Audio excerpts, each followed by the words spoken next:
culture does play a role. A little bit, not so much. Meaning, in America, how we do things is slightly different than in Arabia, let's say, right? And the Sharia has allowed some diversity.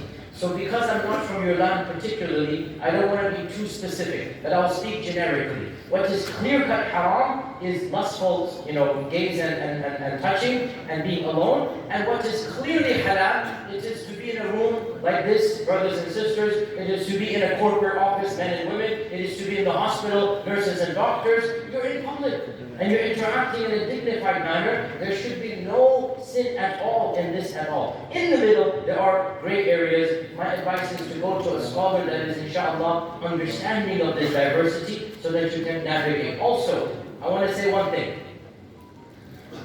And I'm speaking as somebody born and raised in America, so understand this point. Allah says in the Quran, فَاتَّقُوا اللَّهَ مَا اسْتَطَعْتُمْ. Fear Allah as much as you can. Allah did not say fear Allah to perfection. Have the taqwa to the best of your ability. If you are undertaking a course of study, and in the course 95%, 99% is absolutely fine, but there's one aspect that is problematic. If you cannot get out of that, and it's not, what is problematic, it's not as if astaghfirullah, it is shirk or kufr. No, it's a gray area. It's something that's not the best. In this case, in our case in America, we have said that if your niyyah is good, and your overall study is good, i.e. it's medicine, engineering, you're not studying haram. And the only way to do this is by doing something that is gray. Again, I'm not talking about clear-cut haram and kufr and shirk. It's something that is not the best of things. In America, for example, let me give you an example. That when you do a finance degree, you have to have a finance degree. Sometimes the student must, work for a corporation. The corporation has a little bit of haram and a lot of halal in it. But in order to graduate, you have to work for that corporation.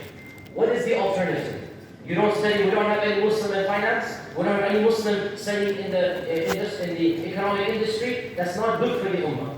So the fatwa that we have given in America, and again you ask your local scholars, is that in this case, a little bit of ambiguity is overlooked for the greater good. And there are principles in the Sharia that allow this as well. In any case, bottom line, my generic advice to all of you is please be careful to avoid the both extremes.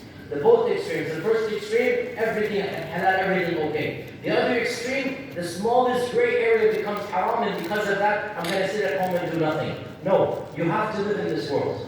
You have to cooperate. You have to contribute. And in order to do so, there's going to be areas, again, let me be explicit a little bit. Have you ever wondered in Mecca, when the Prophet was preaching, around him were idols. Around him was gambling. Around him was fahish and nudity. There were women not dressed appropriately. This is Mecca pre-Islam, right? If you know your seerah, remember how did men and women do tawaf around the Kaaba pre-Islam.